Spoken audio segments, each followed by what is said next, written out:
What's going on, everybody? It's your boy C-Zar, and we are talking about Zebec today, ZBCN. Hit that like button, you guys. Subscribe if you want to see more content like this, and let's get into it, my friends. It is the 21st day of August, and here we are sitting at about $0.0045. We've got about 4 hours left in the day as it stands on that 20th hour almost here.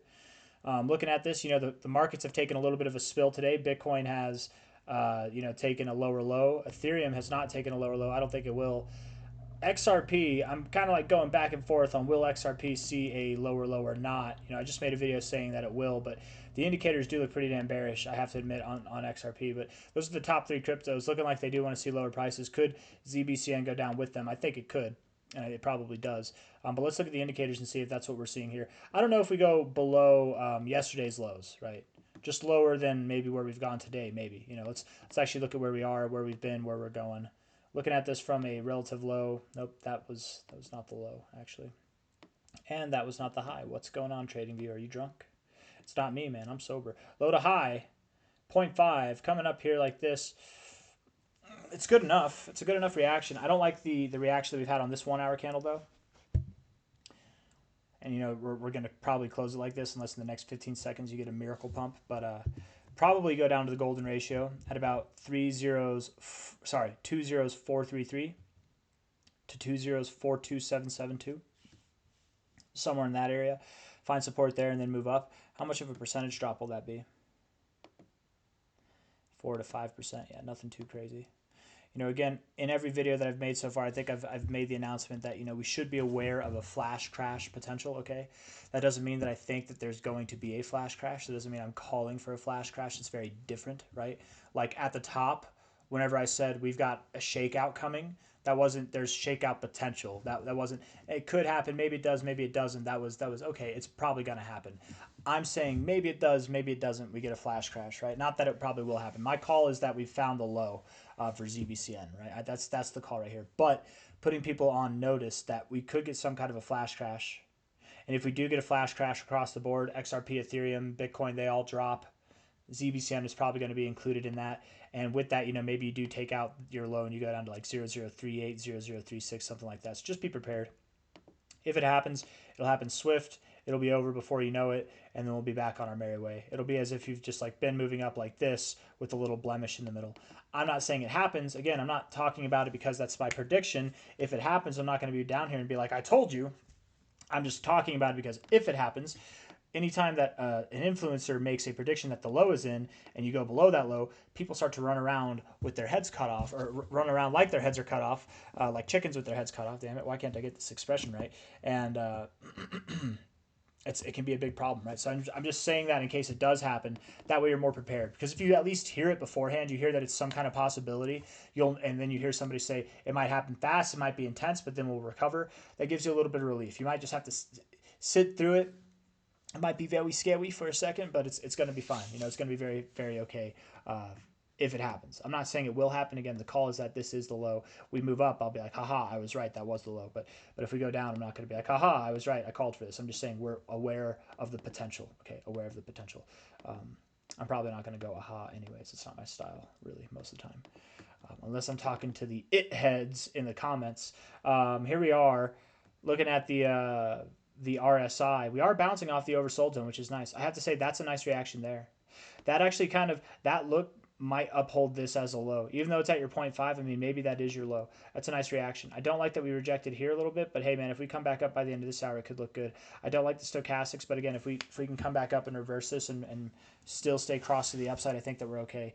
The MACD does have potential for a reversal as well to the bullish effect. If we can bounce off the zero and scoop it like this, or, a little bit more extreme, whatever it might be, that would also be encouraging. So you've actually got some good things going on. You got some really good things. The stochastics is the one thing that I have an issue with, but other than that, I don't really have an issue with these indicators. So that's kind of nice. That's good. That goes against what I was originally thinking. 4 hour time frame, look at that at the 50 there. Beautiful. Rejected the overbought zone down at the 50. That's exactly where you want to find support. Stochastics in the overbought zone coming down. You're kind of in an area that you would expect to find support as well. You've done it before back here. Done it before back here, right?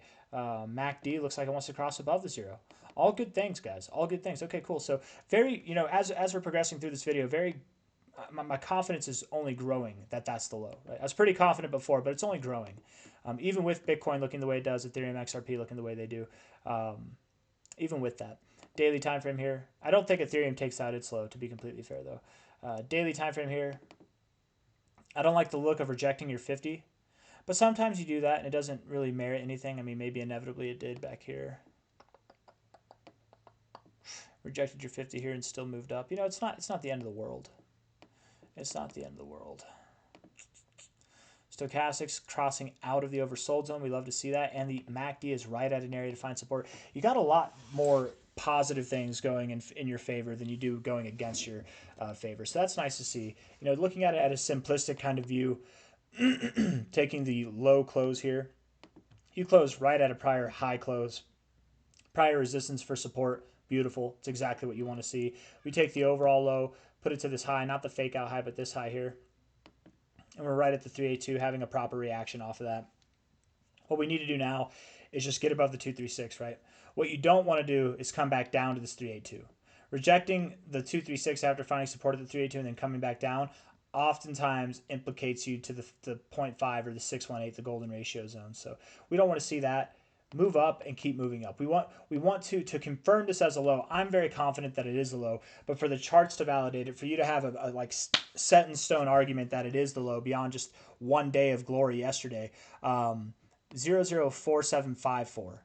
Close above this red line. Once you close above that, not get above it. We got above it yesterday. You need to close above it on a daily time frame. Whenever you close above that, you effectively do validate this as a low. And not only that, you start really thinking about new relative highs here. Once we get above these highs, you're basically set to see new all-time highs. And then we're ready, man. We're setting ready for that 2 cent to 4.5 cent target area, which inevitably I think is where we're going to go. Again, to reiterate on that, I think 2 cents to 4.5 cents is the target area that we will see. And that's derived from this high to low. When I say we will see it probably sometime in September, if not October. Okay, high to low, probably late September at this point. I am expecting an end of August rally though across the board. We'll see though. High to low here, 2 cents at the 1886. It's just below 2 cents. 4.5 cents just above 4.5 cents at the 2618. Specifically, I'm thinking we go to that 3 to 4.5 cent area. I really do heavy emphasis on this like 3.2 cent area. Okay, I don't really have anything else that I want to say. I think I've said it all. Everything that I need to say has been said. Let's look at the ribbons. Let's look at the ribbons. People like the ribbons. They're so visually appealing, aren't they? Yeah, the daily ribbon looks good. You're having actually a proper reaction for a low. The only thing you need to do now is get above the yellow. Get above it, man, which that yellow line is at 0047. Get above there, right? I think it's, was it 0042 that you need to get above? High to low here. No, it's not that one. I'm sorry. This one, low to high. Not the fake out high. 00475. Get above 0047 on the yellow, and that's good, but 00475, that'll validate. You got two things there, right? Getting above 0047 really helps because you're getting back above the ribbon on a daily closing basis. Nice. But getting above that 236, I think, is equally, if not more important as well. But the ribbon looks good, looks healthy, looks fine. 3-day time frame, perfect, looks great. That's exactly where you want to find support. Beautiful. And then the weekly time frame is just immaculate, so nothing to worry about there. I don't got anything else for you guys. I hope you enjoyed the video. If you did, hit that like button, subscribe. Thank you all. Take care. Okay, bye-bye.